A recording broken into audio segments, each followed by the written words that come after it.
Welcome back, all my fight fans. Today I'm going to be giving you guys my predictions for UFC 315 in Montreal, Canada, coming up May 10th. I am not the most excited for this fight card, as I'm sure many of you guys are kind of looking at this one like, damn, Dana, really? Belal in the main event and then a women's co-main event? I don't know about this one. I was thinking about like skipping this fight card, but I watch every single fight card. Who am I kidding, really? And I always say this, I'll say this a million times on this channel, you can never judge a fight card until it happens.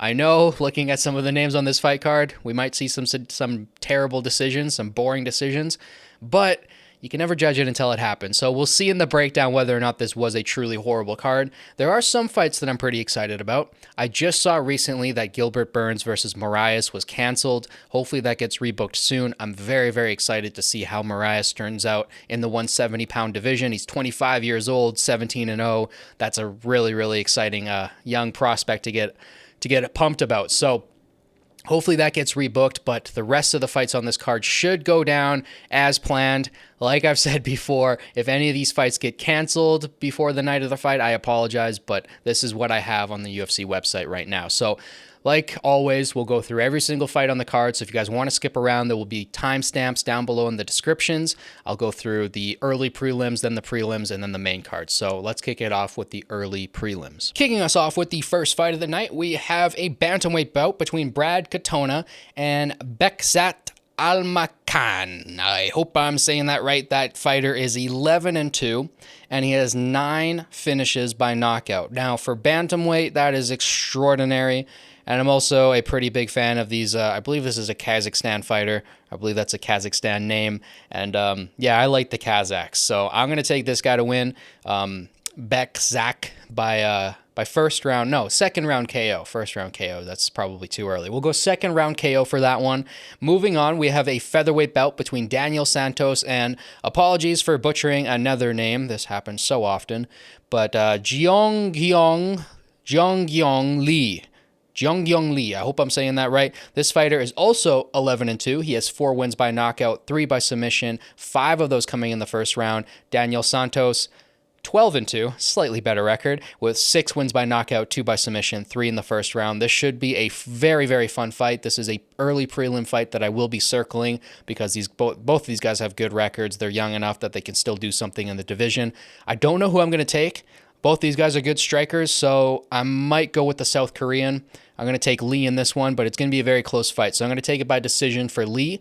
Moving on, we have a middleweight bout between Marc-Andre Barriault and Bruno Silva. Now, Barriault is a Canadian legend at this point, not because he's had the most success in the UFC. He's not going to win a belt, I don't think, at any time in the future, but every time he fights, he brings it. He brawls. He just goes balls to the wall, and he slings leather. So he's a lot of fun to watch fight. I would definitely highlight this fight if you want to see a barn burner.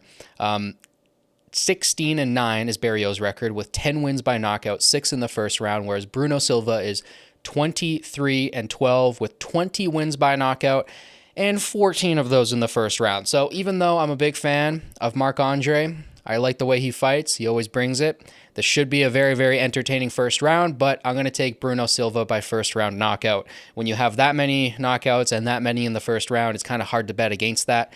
And Marc-Andre Barriault is kind of coming towards the end of his career. His chin is getting it's weakening a little bit because of the age and because of all the miles that he has on him. So I'm going to take Silva by first round knockout in that middleweight bout. And that concludes the early prelims. Let's move on to the regular prelims. Kicking off the regular prelims, we have a light heavyweight bout between Navajo Sterling and Ivan Ersland. Now, this is going to be a very, very fun fight. I would definitely circle this one. Don't miss this fight. This is going to be fun. Navajo Sterling is 6-0. I know he doesn't have a lot of experience, but trust me, I think this guy comes out of City Kickboxing. I believe that's his gym, and he has shown out to be quite the devastating striker when he's on. He has 4 wins by knockout so far, 2 in the first round.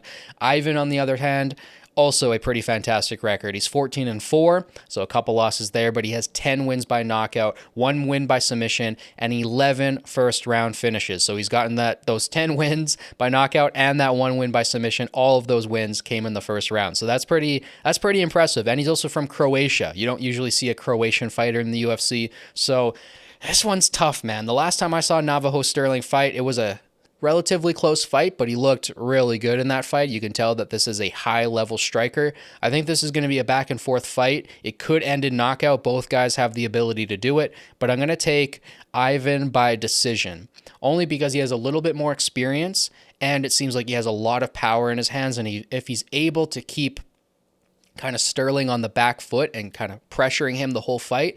I've noticed that Sterling, when he is on the back foot, struggles a little bit. It's not too horrible. I think he will get better over time. He is a brilliant counter striker, but when he does have the pressure on him, he can wilt a little bit. So I'm going to see him probably get his first loss. At least that's what I'm predicting. I'm going with Ivan by decision in that one. Then we have another light heavyweight bout between I apologize for butchering this name too. Modestas Bukakis, who is 17-6 with 10 wins by knockout, 3 by submission, 7 in the first round, fighting a Moldova fighter, Ion Kutalabe, one of my favorites. 19-10, 13 wins by knockout, 3 by submission, and 15 wins coming in the first round. Ion Kutalaba is a very, very fun fighter. He always brings it. And yeah, in this one, I don't know. We have Lithuania versus Moldova, and we just had a Croatian fighter too. So a lot of underrepresented countries are fighting on this fight card. But I'm going to go with Ion, even though this will be close, just because I like Ion more. I love when he dresses up in the Hulk paint and stuff like that. He's a very fun fighter, and I'm going to take him by first round KO in this one. So that's what I have for that light heavyweight belt. Moving on, we have a women's flyweight bout between the number 7th ranked Jessica Andrade and the number 9 ranked Jasmine Judoviskis. And Judoviskis is actually a minus 285 favorite in this one. I don't know about that. I think Andrade is still a pretty tried and true tested veteran. I feel like she has the power to get Jasmine out of there, but I'm cheering for Jasmine, obviously. She's a Canadian. She's 13-3, 2 wins by knockout, 3 by submission, 2 in the first round, so not the most prolific finisher compared to Andrade, who is 26-13. That's quite a lot of fights for a woman. And 10 wins by knockout, 8 by submission, 11 in the first round, so a much more prolific finisher. And like I said, she's a tested veteran. I feel like the odds makers are getting this wrong. I feel like Andrade's going to bounce back and get a win here, although she is fairly small compared to Jasmine, and Jasmine is on the rise right now, so it's tough. You know, if I'm betting with my mind here, I'll give you guys 2 predictions, I guess, for this one. I apologize. But if I'm betting with my mind, if I was placing money on this fight, I would take Andrade either by decision or by third round KO or submission. You can kind of flip a coin there. It would probably be a later finish just because these two are they're obviously both ranked in the top 10. They're both very skilled. But there's a part of me that really thinks Jasmine can get this done. And seeing her rise and, cheering for her as a fellow Canadian, I'm going to take her to get it done by submission in the third round. But like I said, if I was betting with my mind, I would definitely bet on Andrade. And I think the odds makers, it shouldn't be that far apart for this fight. Like with 20 finishes from Andrade, the odds should be a lot closer. But anyways, we come to the main fight of the prelims. We have, Canada loves this man. This is a welterweight bout between Mike Malott, everybody in Canada loves him, and Charles Radke. Oh, this is a fun fight, man. What a matchup. The odds or the matchmakers did a great job matching these two up. These guys have styles that are meant for each other. So Mike Malott is 11-2, 4 wins by knockout, 6 by submission, 9 coming in the first round. So this guy gets after it quickly. And Charles Radke is 10-4, 5 wins by knockout, 2 wins by submission, 5 in the first round. And he also brings it when he fights. He just had a fight with Smellsberger. That was a really fun fight. And this is going to be a banger. Definitely highlight this one. If you're one of those people who only watches the main card, tune in a little bit early and check out this Mike Malott fight, because I guarantee it'll be a barn burner. I think it's going to be a first round KO for Mike Malott. At least that's what I'm hoping for. So that's what I predict. First round KO for Mike Malott. Let's move on to the main card. Oh boy, kicking off our main card, we have the fight that I'm actually the most excited about on the entire card. Yes, it's the lightweight bout between the number 13 ranked Benoit Saint-Denis, the Frenchman. I love my French fighters because I'm French. And the 15th ranked Joel Alvarez, who's from Spain. So you got the France-Spain rivalry there. That's awesome to see. And both of these guys are just amazing prospects at lightweight. Benoit couple hiccups there with losing to Poirier, then losing to Moicano. That really sucked. I was looking at this guy to like challenge Islam for the belt maybe in 2025, but that's not looking like it's going to happen. And Joel Alvarez is like on the up and coming. He's, I think, a 6-foot lightweight or something like that. He might be even taller than that. He might be like 6'3" or something. Yeah, 6'3". I just had to check there because 6 feet sounded short. 6'3" at lightweight. That's insane. And he's got the reach. He's kind of filled out. He doesn't look too scrawny like Sean O'Malley did in his early career. Sean O'Malley's looking better now, but he's strong. He's strong at that height. And man, he's 22-3, 5 wins by knockout, 17 wins by submission, and 14 wins coming in the first round. So that means that he has at least 9 submissions in the first round. That's absolutely insane. So Benoit, on the other hand, is 13-3, 4 wins by knockout, 9 by submission, 7 of which came in the first round. Benoit Saint Denis is such a complete fighter. I'm a big fan of this guy. When he first came over to the UFC, we saw immediately how complete his game is. He has top-level boxing, despite losing to Poirier there. If you go back and you watch that fight, he was tuning up Poirier for the majority of the fight, and then Poirier kind of took over towards the end of it, but I mean, he's got very, very good boxing. He has elite body kicks, maybe some of the best body kicks in the entire sport. He hammers them home with such accuracy. They're very strong. They're very loud. And I'm going to be looking at those body kicks to land on Joel Alvarez in this fight because he has such a long frame, right? He's 6'3". I think those body kicks are going to be a huge weapon for Benoit Saint Denis in this fight. He also has amazing elbows in the clinch. I mean, he can fight in the clinch and get dirty in there and bloody people up. You go to the ground, and he's amazing on the ground. I mean, he's a true, well, besides the Moicano fight, but that kind of came from some damage on the feet, too. It's hard to judge that one, but Moicano's also a fantastic grappler. But I think Benoit Saint Denis is among the better grapplers at 155, which, again, I'm going to have to go back on my words there because that's hard to say when you have so many high-level guys like Islam, Armin, Oliveira, Gamrot. Like, there's so many high-level grapplers at 155. It's hard to say anybody's like truly elite if they're not like a previous world champion or something. But in this one, and Joel Alvarez has really good jiu-jitsu too. I mean, he's got how many submissions did I just say there? Like 17. It's going to be... I want this to stay on the feet and go to the ground. I want this fight to take place everywhere. I wish it was 5 rounds. Like, this should be a fight night main event.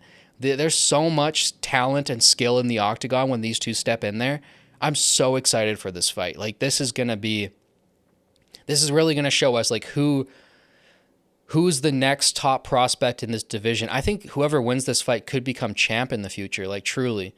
I think either one of these guys could beat Paddy Pimblett, like possibly. I don't even know how good Paddy Pimblett is at this point. He needs to fight some really good guys that aren't 38, you know? But it's hard to make sense of this division at 155, especially because it's a little bit held up right now with Islam wanting to go up a weight class. Ilya wants to fight Islam. It's a little bit clogged right now, and it's hard to tell who's really the best. But I really think Benoit Saint Denis and Joel Alvarez are like truly one of the two of the best lightweights on the planet. I can't wait for this fight. Like I said, I think the body kicks will be a big thing. I think Joel Alvarez's reach will be a big issue for Benoit Saint Denis, keeping that jab out there. And if it goes to the ground, I have no idea how this plays out. I could see Joel Alvarez getting a submission off of his back, and I can also see Benoit Saint Denis getting an arm triangle from mount. So I don't know. I really don't know how to call this one. I just hope it's a fun fight. I hope it's fight of the night. I'm cheering for Benoit Saint Denis because I'm French. I'm not Spanish. I speak both languages, but I'm French to the core. So I'm going to take Benoit Saint Denis in this one. I'm going to take him by decision because, like I said, I think this is going to be a very close fight. I know that's kind of boring, but I hope he gets it done because he truly is one of the most exciting fighters in this division, even though he had those two little speed bumps, those two little upsets to Dustin Poirier and Moicano. But moving on, next up we have a women's flyweight bout between the number 1 ranked Alexa Grasso and the 5th ranked Natalia Silva, who's closing in at a -225 favorite. She's actually the favorite in this fight, despite Alexa Grasso having very close fights with Shevchenko, who is often seen as the 2nd greatest women's fighter of all time.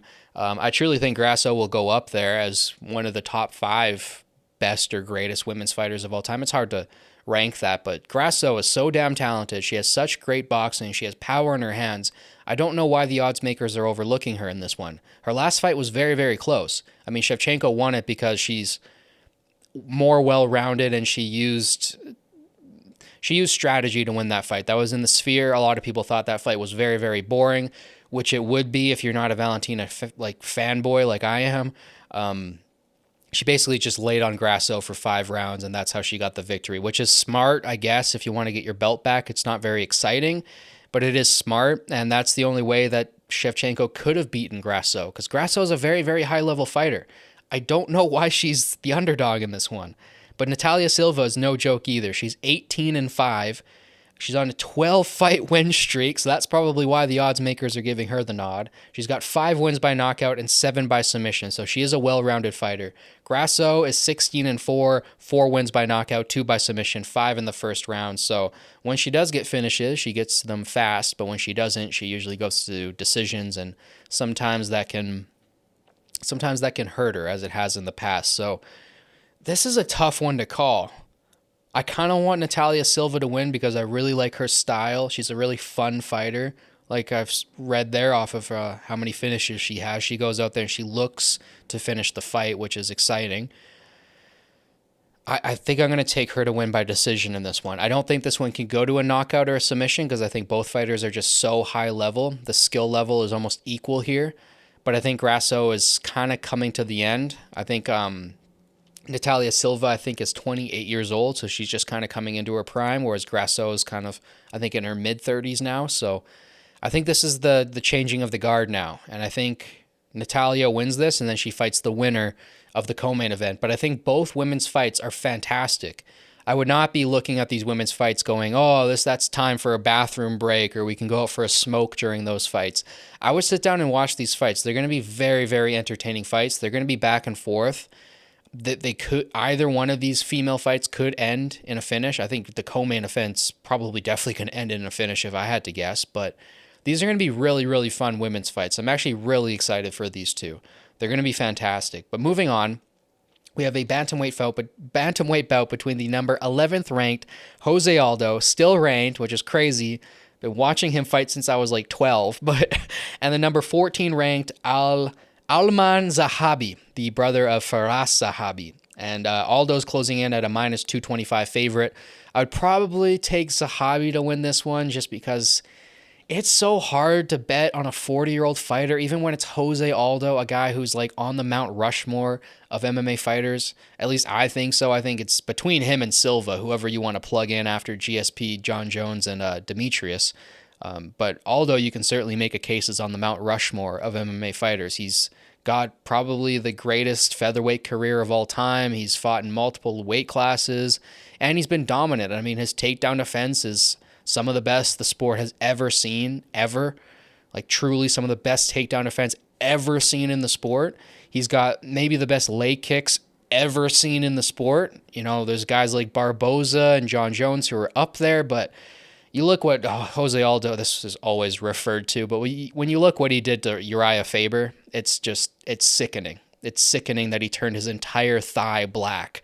But yeah, in this one, I want Aldo to win. I want him to chop him down with leg kicks and find the boxing, keep him off of his legs, and squeeze out a decision. And I would love to see Aldo fight for the belt, even though it wouldn't go well. Well, maybe not. You never know. You know, I don't know if Aldo versus Merab would be a horrible fight. Like, I honestly don't know. Even though Aldo's 40 years old, I feel like it could be a close fight. I don't know. It's hard to predict with Aldo. That guy, he ages differently. But I just feel like it's time for Zahabi to come up to get a win here. Zahabi, when we look at his record, he's 12-2, 6 wins by knockout, 2 by submission, 8 in the first round, so all of his finishes have come in the first round. Aldo, on the other hand, 32-9, 17 wins by knockout, 1 win by submission. He just got the 1 submission win, but 12 wins coming in the first round. Jose Aldo he's devastating when he's on his game. And if you're one of those younger fans out there who only got into the sport in the last 2, 3, 4, 5 years, please go back. Even if you only got into the sport in the last 10 years, I would say everything past McGregor is kind of, you know, Aldo still had good fights past McGregor, but when you look to him prior to McGregor, when he was like this undefeated world beater who was just beating absolutely everyone. He looked unstoppable. You should go back and watch those days, the days in the WEC. And, he put on such amazing performances before that Conor fight. And I feel like a lot of fans kind of got into the UFC after Conor McGregor's impact. And that makes me sad because when you go back and you watch his early career, this guy was truly special. And I just hope for one more win out of him. So I'm cheering for Aldo, but I'm taking Zahabi by decision.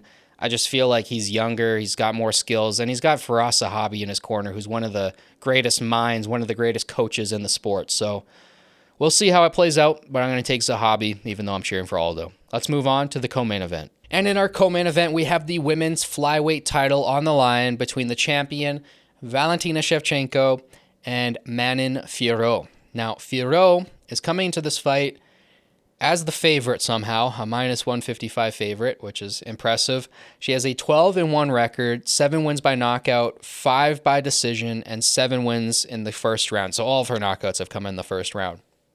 Now, she's a French fighter, which, if you're going off of what I said about Saint Denis, you might be thinking that I'm going to be cheering for Fiorot, which I would be happy if she won. France gets their first female MMA champion, or their first champion, I think, in general, but I can't bet against Shevchenko, man. Shevchenko is literally in my top 5 favorite fighters of all time, man or woman. It's like Jones, Khabib, Islam, and then Chuck and Shevchenko. I put those 5 above everybody else when it comes to just my favorites, just the fighters who I grew up on, the ones who I shared the most memories with. I liked Nunes growing up. I liked Ronda Rousey. I liked Kat Zingano. I liked all these female fighters, but there was something about Shevchenko that always captured me. One, I think she's very pretty. I also love the fact that she speaks like 5 languages. That's really cool. I'm somebody who's constantly learning languages, so I relate to her on that. She shoots guns. I also like guns.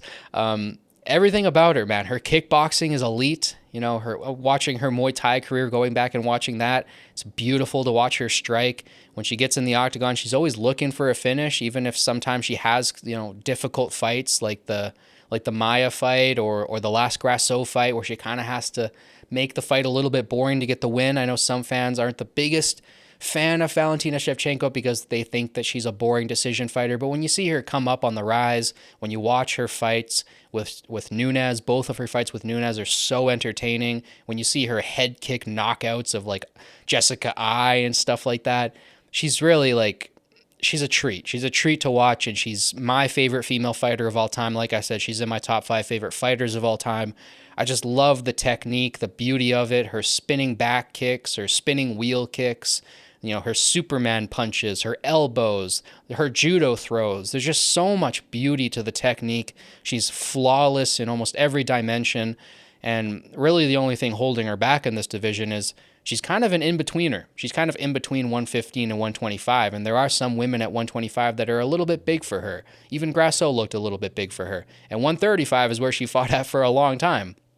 And she had dominance there too. So, she's always kind of been a little bit of a smaller girl, yet with superior technique, she's been able to beat almost everybody. I mean, she had those fights with Grasso and Nunes, but besides that, she hasn't had too much difficulty. She got her one fight back against Liz Carmouche. She got that fight back eventually. And I could rant all day on why Valentina Shevchenko is one of my favorite fighters of all time. I have so many memories with her. I've watched her fight live like 10 plus times, and I'm going to take her to win. I want her to win by decision. Well, I want her to win by knockout, but I think she's going to win by decision just because Fiorot is no joke. Like, she's a high-level striker. This is going to be a very, very tough fight for Shevchenko, and I think it's going to be a decision if she gets the win here. I would love to see her go out there and knock her out in the first round, don't get me wrong, and I think she's going to be looking to do that after a boring fight against Grasso. Shevchenko is aware of her fans. That's another reason why I love her so much. She's very receptive to her fans, and she knows that she put on kind of a boring fight last time. So she said multiple times since then that she wants to go out in her next performance and show, what the old Valentina was like. Go out there and get a head kick knockout. So we'll see. We'll see how this one plays out. It's going to be a very, very close fight. I don't think you should bet on this one because I really don't know which way it's going to go. I don't think anybody knows which way this fight's going to go. We haven't seen enough from Fiorot, and what we have seen from her, she's been very, very dominant on the feet. She has a very commanding presence in the octagon too. She cuts off the cage, and yeah, this could be a tough one for Shevchenko, especially with her being 36, 37 now, kind of gearing towards the end of her career.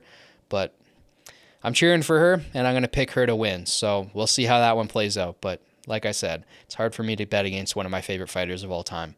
Moving on, we have the main event. Our main event is the welterweight title belt between the champion. What's his name again?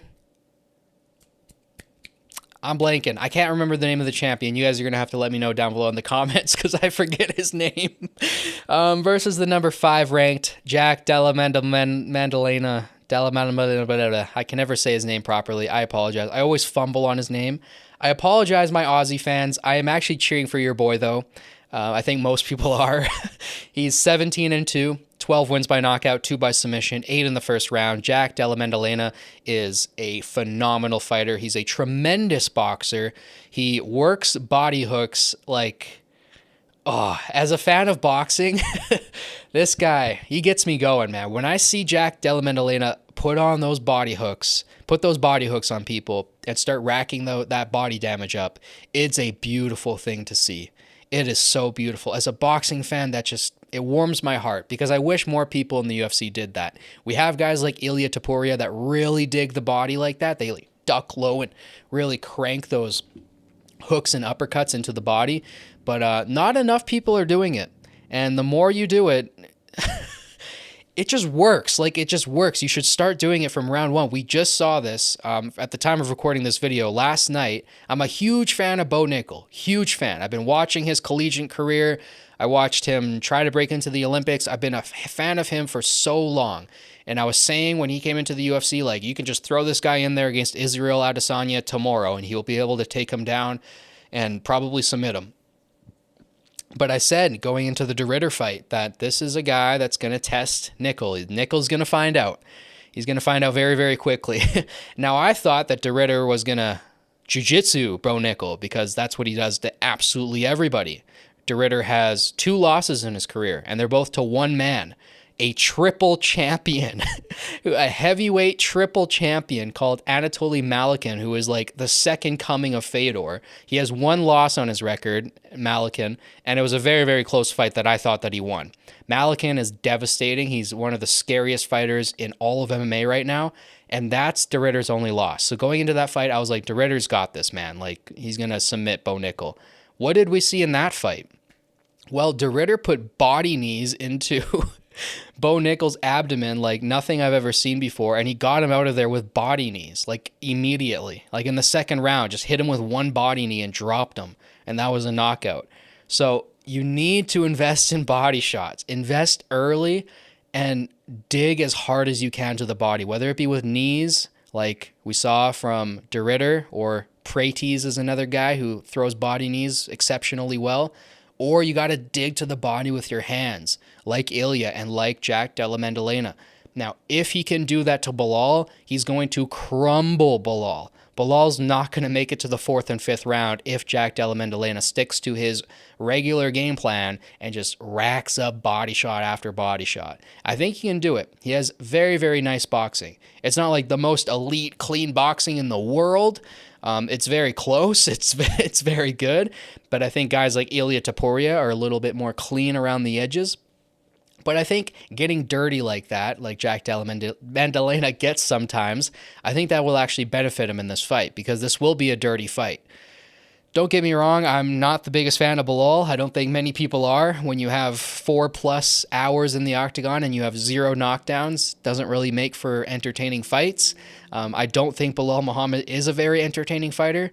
And I really don't like the way that he won the belt off of Kamaru Usman. And he said, oh, I just beat Usman, who you guys were saying was getting close to GSP, so that means that I'm better than GSP. That is the most flawed, ridiculous logic ever, and it's just laughable to even think that. You're not even remotely close to Usman, and you're not even in the same stratosphere as GSP. Not even remotely close. Belal won the belt once. He hasn't even defended it yet, and he's 36 years old. You're not going to become the GOAT, bro. You're not going to become the GOAT at welterweight or in the sport. It's just not going to happen. You peaked way too late. You're way too boring of a fighter.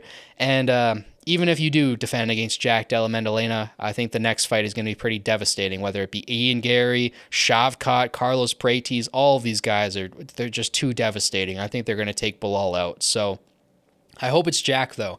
I hope it's Jack Della Maddalena, because I want to see Islam Makhachev come up and fight for the belt at 170 as soon as possible. I really want to see him become a double champ. And I think Islam wrecks everybody. I think he wrecks Belal, Jack, Shavkat, Ian Gary, whoever you want to throw up there. I think Islam's going to have his way with absolutely anybody at 170. I think he's one of the greatest fighters of all time. So that's kind of why I want Jack Della Maddalena to win this fight. And like I said, I think he can get it done with his boxing. But Belal, if I'm being honest, after training with Khabib, he does look like a completely different fighter. Some people are saying it's steroids. Maybe, who knows? But I think it's just training hard. I think it's training with Dagestanis will kind of whip you into shape like that. And he's definitely unlocked a new level to his game. That performance against Leon, even though he had a round there where he dropped an entire round and had his back taken for 4 minutes. Such a Belal thing to do. Besides that round, completely dominant fight and very, very impressive performance. So if he can mix in the wrestling, if he can clean up his boxing a little bit, I wouldn't box with Jack at all. I would just avoid the boxing as much as you can. Kick from the outside, land some overhands here and there. But if I was Belal, I'd be looking to avoid the boxing at all costs and try to get some takedowns in there, land some ground and pound, maybe try to find a submission. There's so many ways for Belal Muhammad to win this fight.